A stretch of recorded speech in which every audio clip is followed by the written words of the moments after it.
Emily Grayson, 40 years old, was a respected teacher in Willow Creek. She was known for her kindness and dedication to her students, actively involved in charity work and community events. On the surface, her life seemed perfect, but behind this facade were personal struggles.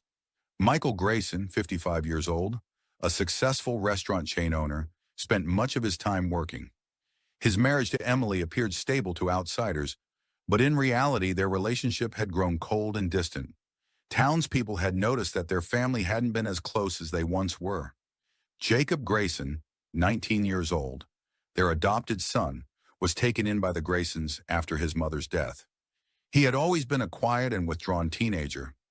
Over the years, he felt like an outsider in the family and gradually developed growing resentment toward his adoptive parents. Recent attempts to attend college were unsuccessful, and he withdrew further into himself, displaying troubling signs of detachment. In May 2019, Emily sought help from a family therapist due to the growing tension with Jacob and the strain in her marriage. That summer, after a serious argument, Jacob suddenly left home, further escalating the family's issues. Despite the outward appearance of normalcy, the tension in their home continued to build, laying the groundwork for the tragedy that soon followed. Emily Grayson was a prominent figure in the small town of Willow Creek. She started working as a teacher at the local middle school in 2005, quickly earning the respect of her colleagues and the love of her students. Her lessons were always engaging, and she took a personalized approach with each child. In 2012, she initiated the Second Chance program, helping troubled teens rehabilitate and successfully complete their education. Colleagues and parents praised her for her contributions to youth development, and city officials awarded her several times for her work in education. Emily was also heavily involved in town life. Each year, she organized charity events for families in need, raised funds for the local animal shelter, and often volunteered at various community events. In 2018, she became the head of the town's festival committee, organizing the largest City Day celebration in its history.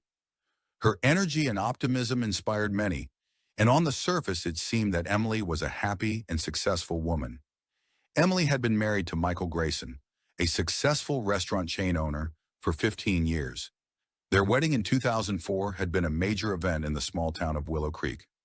Michael provided a luxurious lifestyle, a beautiful house with a garden, vacations at resorts, and dinners at the finest restaurants. But over time, their relationship began to change. Starting in 2015, friends began to notice that Michael was spending more and more time working or traveling.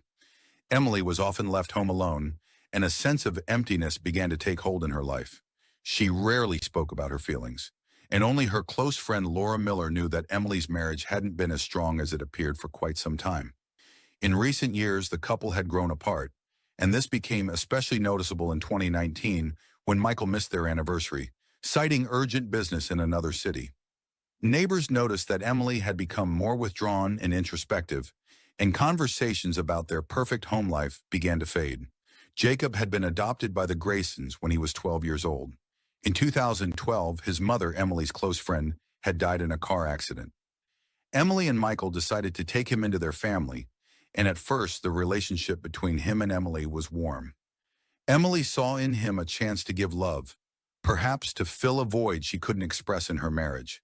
She was actively involved in helping him adapt to his new life and focused on his education. However, as Jacob grew older, he became more withdrawn.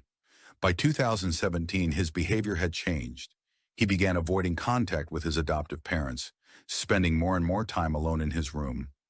Emily noticed that Jacob had started showing strange signs of attachment to her, which went beyond typical family relationships. He would often watch her, write down what she said, and even occasionally argue with Michael in her defense. Emily tried to understand his feelings but grew increasingly anxious as the tension continued to rise. By 2019, Jacob, now 19, was experiencing deep emotional difficulties. His attachment to Emily had turned into an obsession. He began to display bouts of aggression and jealousy, particularly toward Michael, whom he felt didn't care enough about his adoptive mother. No one, including Emily, realized that this tension would soon escalate into something much darker and more dangerous. In the fall of 2018, Jacob turned 18. This was a turning point not only in his life, but also in his relationship with Emily. Jacob, who had always harbored strong feelings for her, began to see their relationship differently. In September 2018, Emily noticed that his attachment had become more intense, but she convinced herself that it was just a result of his trauma from losing his mother.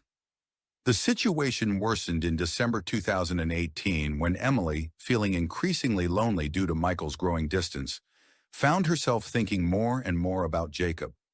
He had become her source of emotional support, something she had been missing in her marriage. By winter 2019, their relationship began to shift to a new level. In February, Jacob prepared a dinner for Emily, while Michael was away on a business trip.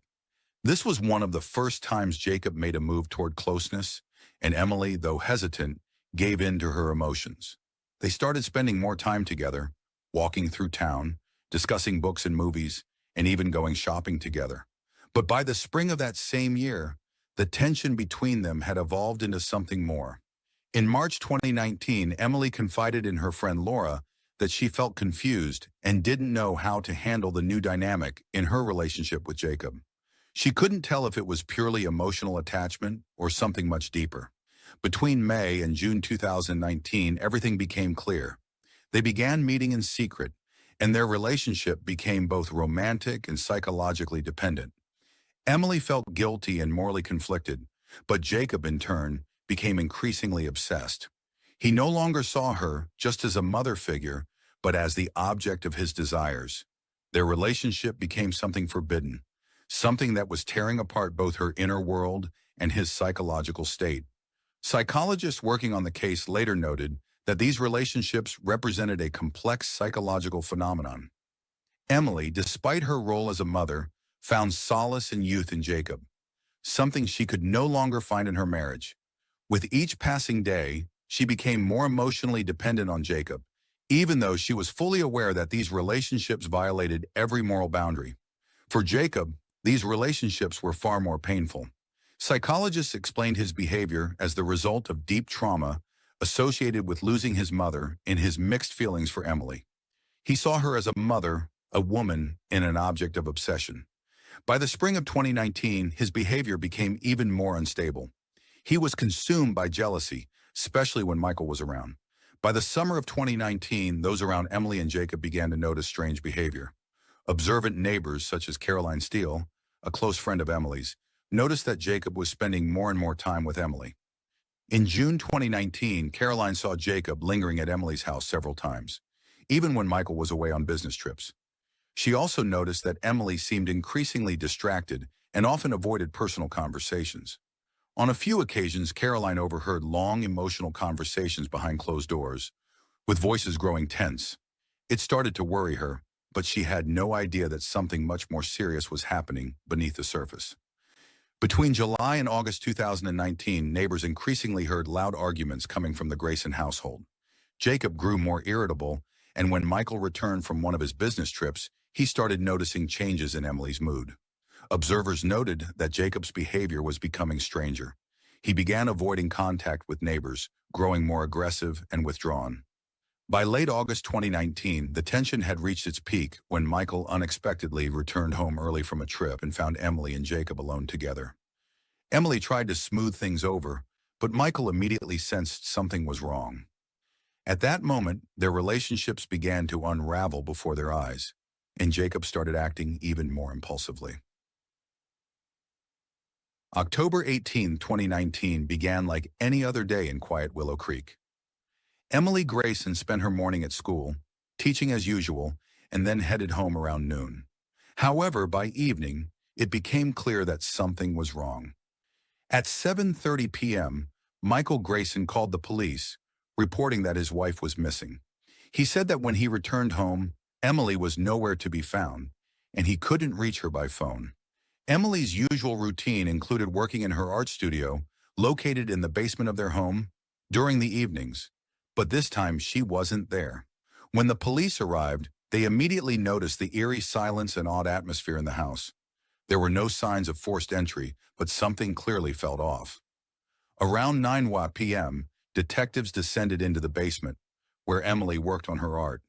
There, amidst scattered tools and unfinished canvases, they found her body. Emily lay on the floor, strangled with a rope. At first glance, the scene was arranged to look like a suicide. The rope was carefully tied to a shelf, and her body was positioned almost peacefully. But experienced detectives quickly noticed details that didn't add up. Emily's body bore multiple bruises on her wrists and neck, indicating she had fought back. Around her lay broken items, including sculptures and brushes, which clearly suggested a physical struggle. Near the body, they also found shoe prints that did not belong to either Emily or Michael. These small but crucial details made it clear to the police. This wasn't a suicide. It was a carefully planned murder, staged to look like one. The police launched an investigation with a meticulous examination of the crime scene. The following morning, October 19th, detectives uncovered another crucial piece of evidence inside the house: Emily's diary, hidden in her bedroom. This diary became a turning point in the case. In it, Emily detailed the last few months of her life, describing Jacob's strange and increasingly threatening behavior. She wrote about how she had begun to fear him, noting that Jacob often watched her at night and had become more aggressive in recent weeks. One of the entries, dated October 5, 2019, was particularly significant for the investigation. In it, Emily described an incident where she noticed Jacob watching her through the window of her studio late at night. She also wrote about her attempts to end their dangerous relationship and how Jacob refused to accept her decision. Emily was on the verge of despair, but was too afraid to tell Michael what was really going on. She even considered leaving town, but didn't know how to do so without completely destroying her family's life. The discovery of Emily's diary was an unexpected twist in the investigation. Now the police had evidence that the relationship between Jacob and Emily had been tense and dangerous. Investigators, who initially suspected possible motives tied to financial issues or marital disputes between Emily and Michael, shifted their focus to a new theory: premeditated murder by Jacob, driven by his obsession with Emily. According to data found on Jacob's phone, the police learned that shortly before the murder, on October 17th, there had been a heated exchange between him and Emily. Emily had firmly tried to end their relationship, stating that they couldn't continue this way and that she no longer wanted to hide the truth from Michael. In response, Jacob sent her a threatening message: "You can't just walk away. You belong to me." This text became a critical piece of evidence linking him to the murder. When the police questioned Jacob on October 20th, he initially denied any involvement in Emily's disappearance, claiming he hadn't seen her since the morning of October 18th. However, under the weight of evidence, the diary, text messages, and clues from the crime scene, his story began to fall apart. Detectives noticed that he grew increasingly nervous whenever the topic of his relationship with Emily came up, and by the end of the interrogation, it was clear that he was hiding something. On October 25, 2019, exactly 1 week after Emily Grayson's tragic death, Willow Creek Police received an emergency call from Michael Grayson's office. A company employee arriving for work in the morning found his lifeless body on the office floor. At first glance, it appeared to be a robbery. The office door had been forced open, papers were scattered across the floor, and the safe containing money and important documents had been emptied. Initially, investigators thought it was a random crime, but soon details emerged that pointed in a different direction. Michael had a hidden camera in his office, installed for security after recent threats against his business. When detectives reviewed the footage, they saw an unknown figure dressed in dark clothing and a mask enter the office just minutes before the murder. The person acted quickly and with purpose, dispelling the theory of a random burglar. Moreover, the way the killer moved suggested they knew exactly where the safe was and what documents to target. This was not typical of a robbery. It soon became clear that Michael's murder was connected to Emily's case. Detectives began to examine Michael's connections and return to his relationships with his wife and Jacob. It increasingly appeared that the two crimes were no coincidence and could be part of a larger, complex plan. As the investigation continued, a new and unexpected figure came to light: Sarah Wilson, a young woman who worked in the accounting department at Michael's company.